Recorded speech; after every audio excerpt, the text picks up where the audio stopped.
They arrived without warning because surprise was their doctrine, and speed was their pride. And the fleet cut from the dark like cold knives sliding free of a sheath, while commanders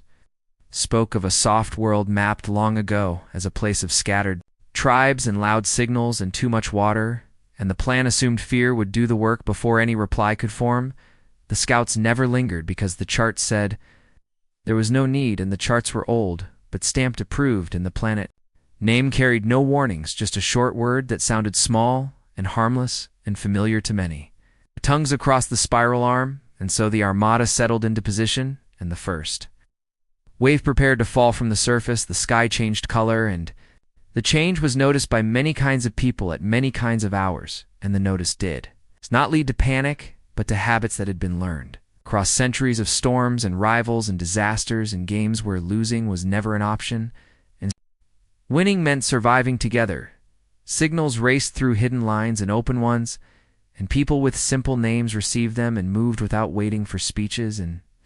Tom stood in a control room that had once been a train station, and Anna checked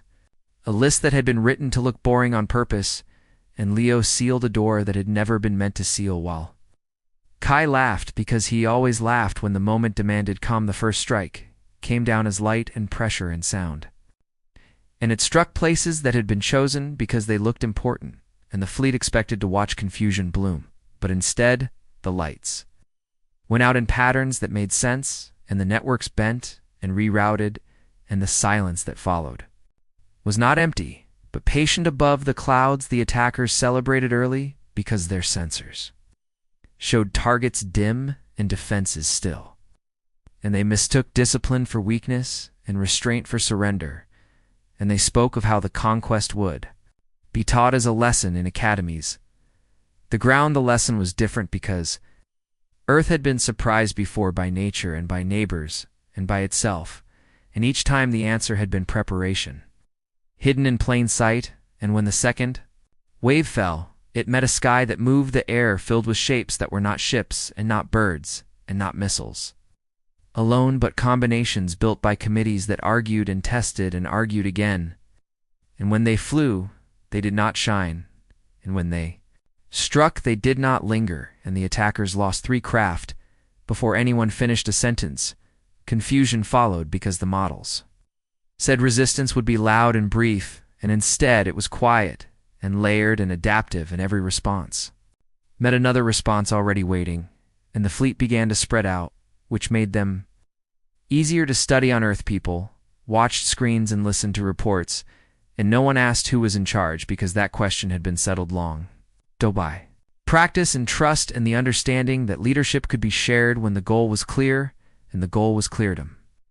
Coordinated with a team he had never met in person, and Anna redirected power through a city that pretended to sleep, and Leo approved a plan that had been written years earlier by someone whose name he never learned, and Kai kept laughing because fear was loud and laughter was louder. Attackers tried to cut the planet from its satellites, and found that the satellites were not where they were expected to be, and some were not satellites at all, and others were bait. And when the fleet fired again, the sky answered with math and timing and angles that left no room for pride. Stories spread even as the battle unfolded, and they were old stories with new faces, about a world that learned fast and remembered longer, and about a species that turned games into training and training into instinct, and instinct into art. When the attackers finally attempted to speak, they chose a tone of authority and a language translated by machines that had never been meant to hear laughter, and the message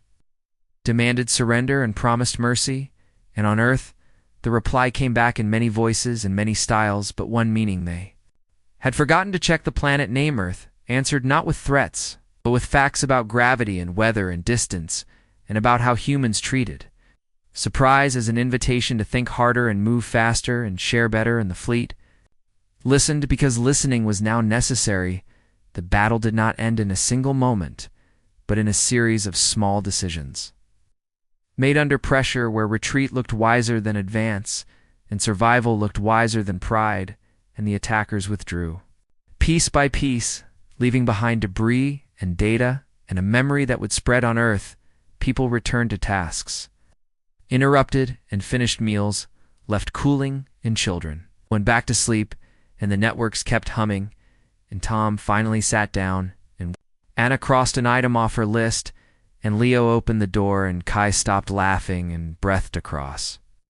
The spiral arm the story traveled, and it changed his stories. But the core remained, that Earth was not a soft world and never had been, and that humans met surprise with preparation and fear with focus, and that the planet name carried Waitan somewhere in a quiet room.